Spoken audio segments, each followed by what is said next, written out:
So here's what keeps me up at night. I want you to picture a woman named Maria.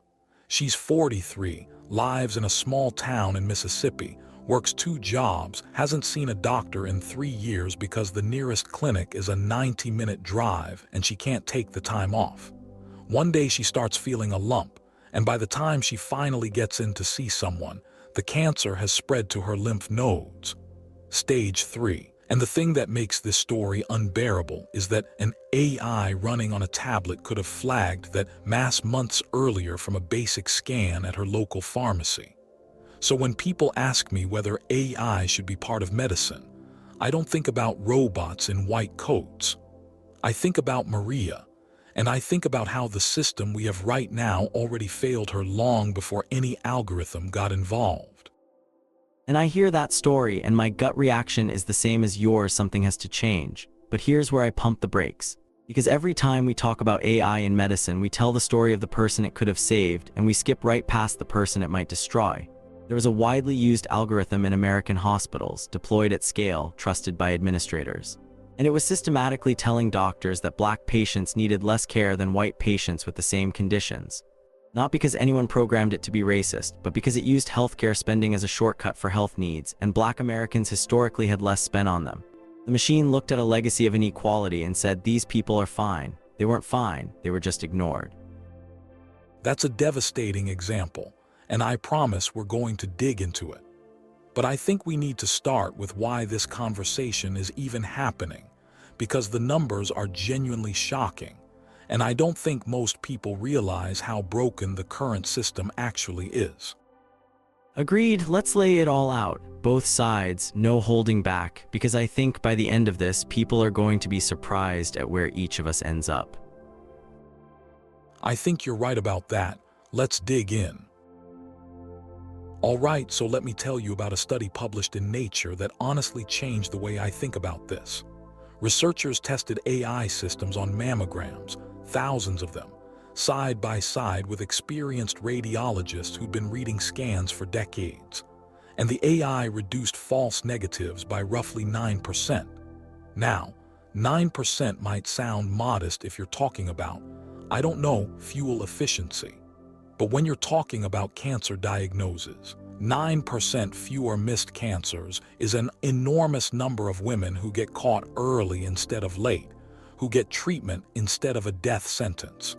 That's not incremental improvement. That's a generational leap in detection. And I'll be the first to admit those numbers are striking. But let me push back with a question that never gets asked in the breathless tech coverage. What about false positives? Because if an AI flags something suspicious that turns out to be nothing, you've just sent a healthy person into a spiral of biopsies, anxiety, sleepless nights, and invasive follow-up procedures that carry their own risks. The human cost of a false alarm is real, and it's almost never part of the headline. That's a valid concern, but here's the thing: the current system already has massive error rates that we just accept as normal. 12 million Americans are misdiagnosed every year.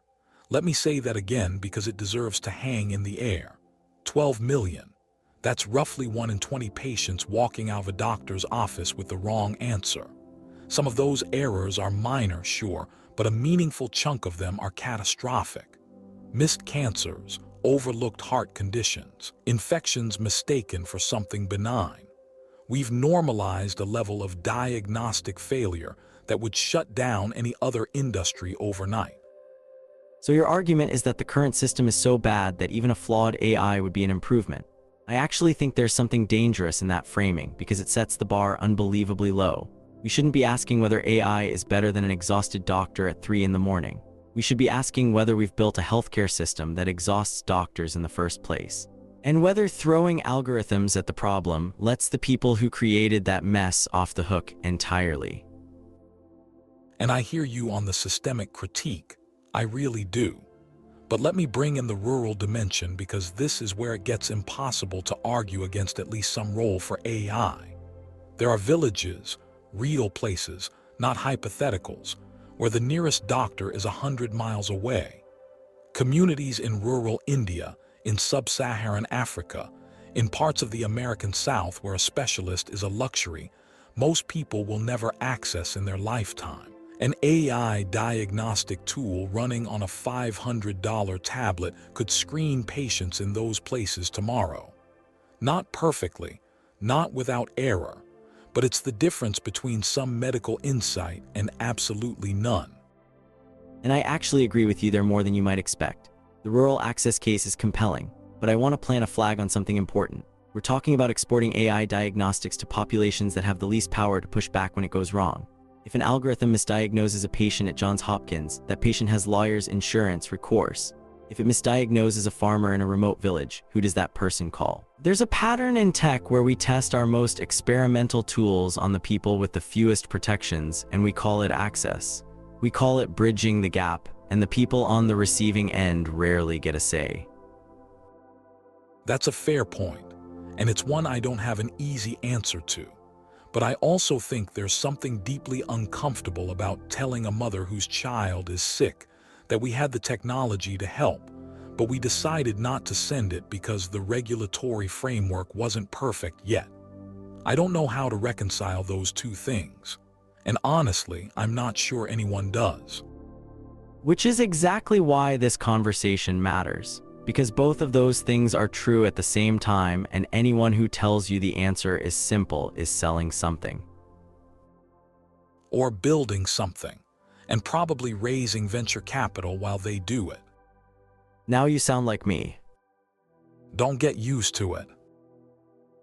Let me go deeper on the bias issue, because I think this is the part of the conversation that should genuinely scare people. This algorithm I mentioned earlier wasn't some experimental prototype running in a research lab. It was being used to manage the care of tens of millions of patients across major American hospital systems. Real patients, real decisions, real consequences. It was deciding who got flagged for extra attention, who got enrolled in care management programs, who got follow-up appointments. And because it used healthcare spending as a proxy for how sick someone was, it systematically concluded that black patients were healthier than equally sick white patients. The logic was twisted, but internally consistent. Less money had been spent on black patients in the past, so the machine assumed they needed less care going forward. It took existing racial inequality and turned it into a self-reinforcing feedback loop. And here's where I actually think the technology gives us something we've never had before. That bias was invisible when it lived inside the heads of 10,000 individual doctors making subjective judgment calls in 10,000 different exam rooms. Nobody could see the pattern. Nobody could measure it. Nobody could prove it at scale, but the algorithm made the bias legible for the first time. It turned a diffuse, deniable problem into something you could point at and say, look, right here, this is what systemic racism looks like in healthcare, and here are the exact numbers. You can audit an algorithm. You can retrain it. You can quantify its bias mathematically and then fix it. Try auditing the unconscious biases of every physician in the country one by one. That's a clever reframe, and there's truth to it. But I think it glosses over something critical. In practice, most hospitals that deploy these systems never audit them for bias at all. They buy the software, they plug it in, they trust the output because it comes wrapped in the authority of technology and a clean user interface. The theoretical auditability of AI means nothing if the actual institutions using it treat it as a black box they never open. And the patients harmed by that negligence don't care whether the bias was theoretically fixable. They care that they were sent home sicker than when they arrived. So what you're really arguing is that the problem isn't the technology itself, but the institutional laziness around deploying it. And honestly, I think that's the right framing. The algorithm didn't fail because AI is inherently biased. It failed because the people who built it chose a lazy proxy variable, and the hospitals that deployed it never bothered to check what it was actually doing. That's a human failure dressed up in technological clothing. And the fix isn't to ban AI from medicine. It's to mandate the audits, require full transparency, and build regulatory teeth into every single deployment. And when has that ever actually happened with a profitable technology? When have we ever built the regulatory infrastructure before the damage was already done? We didn't do it with social media. We let it rewire the brains of an entire generation of teenagers before anyone asked whether that was okay. We didn't do it with opioids. We didn't do it with financial derivatives. The pattern is always the same. Deploy first, promise oversight. Then figure out the damage a decade later when it's too late. Forgive me if I'm a little skeptical that this time will be different, especially when the companies selling these systems have every financial incentive to skip every safeguard they can get away with.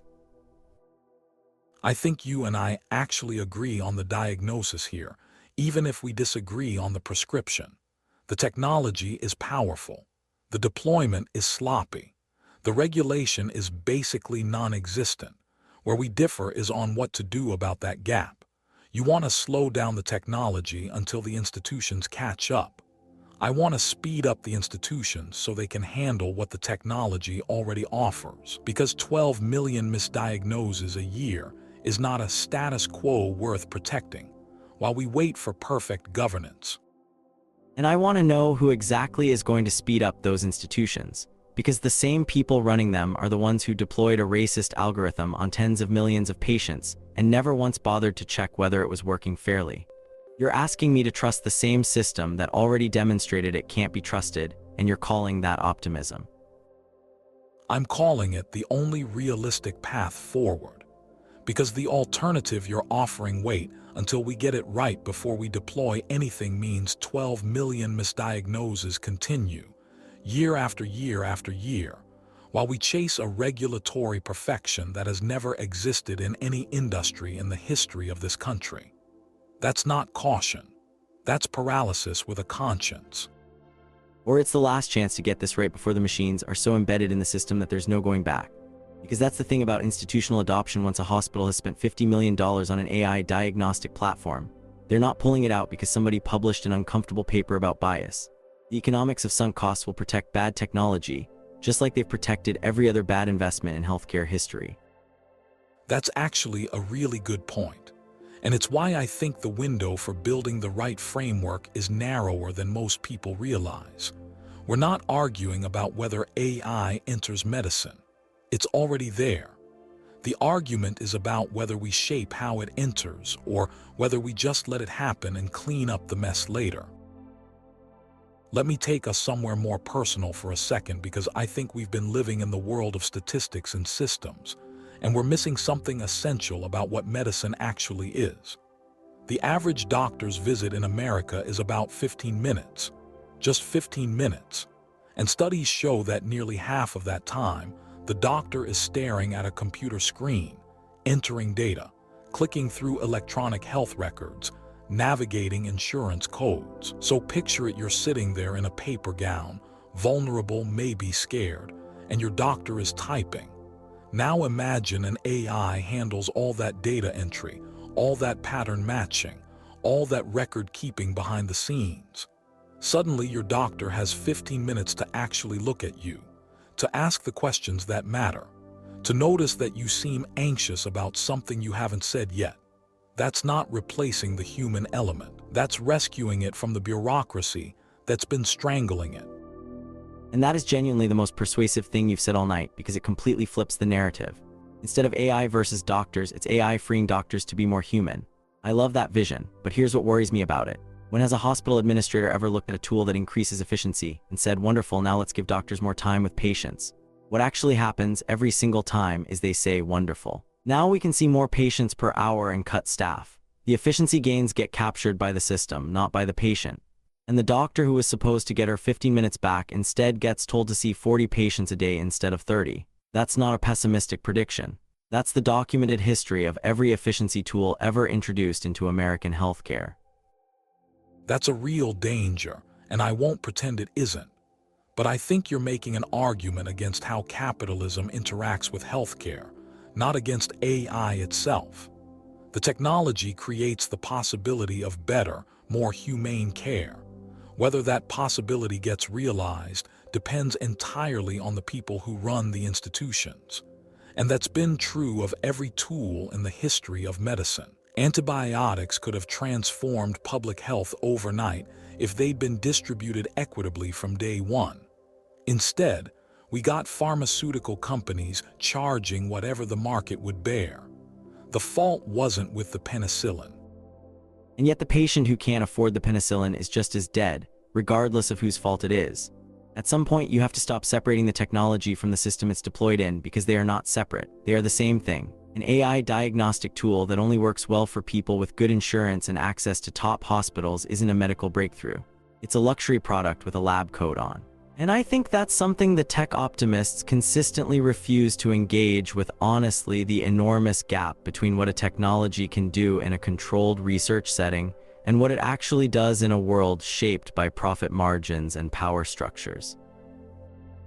Which brings us back to the question that nobody seems to want to answer head-on. Who is responsible when the AI gets it wrong? Because right now, today, if your doctor misses a diagnosis, there's a well-established framework for accountability. Imperfect, sure, but it exists. Malpractice laws, medical boards, licensing requirements, peer review. If an algorithm misses the same diagnosis, who do you hold accountable? The software company that built it, the hospital that purchased the system, the doctor who trusted the readout, the data scientist who trained the model on biased data 3 years ago and has since moved to a different company. We're deploying these systems into a complete liability vacuum, and honestly, that should terrify everyone in this conversation. And that actually does terrify me. I'm not going to pretend the liability question isn't real, because it is. But let me flip it one more time. When a human doctor misses something that an AI system would have caught, and we know that happens constantly, it's baked into the 12 million misdiagnoses number we keep coming back to. Is that doctor liable for not using the tool that was available? Are we getting to a point where failing to deploy AI in clinical settings becomes its own form of negligence? Because that question is coming at us whether we're ready for it or not. So here's where I land on this, and I genuinely don't think it's a comfortable place for either of us. I actually think AI will save more lives than it harms. The math on 12 million misdiagnoses a year is just too overwhelming to hand-wave away. The rural access case is too compelling to dismiss. But I also think the people pushing hardest for rapid deployment are the ones who stand to profit from it, not the ones who will suffer most from its failures. The technology is extraordinary. The institutions wielding it are the same ones that gave us every other healthcare scandal of the last 50 years. I trust the algorithm more than I trust the system around it, and that might be the scariest sentence I've ever said out loud. And I land somewhere that might sound strange coming from the skeptic in this conversation, but I actually don't think the answer is to slow down the technology. I think the answer is to build the guardrails at the same speed. Mandatory bias audits before any AI system is allowed to touch a patient. Transparent performance data published publicly for every algorithm in clinical use. A hard legal requirement that AI assists doctors rather than replacing them, with real consequences for violations. And accountability structures with teeth that can't be outsourced to a software license agreement buried in fine print. If we can do all that, I think AI in medicine could be the most important advancement since vaccines. If we can't, we'll have handed the most powerful diagnostic tool in the history of healthcare to the same institutions that already fail millions of people every single year. And I'd add one more thing. Every conversation about AI in medicine needs to start with the patient, not the technology. Not the efficiency gains, not the profit margins, not the dazzling nature study results. Start with the person in the paper gown. Start with Maria in Mississippi, 90 minutes from the nearest clinic. Start with the black patient who got sent home by an algorithm that didn't think she was sick enough. Ask what they need. Ask what they're afraid of. Ask what would actually make their lives better. Because if we build this revolution around the technology instead of around the human being, we'll end up with a system that's faster and cheaper and smarter, and completely misses the point of why we practice medicine in the first place. I can drink to that, even if we disagree on almost everything else. Especially because we disagree on almost everything else.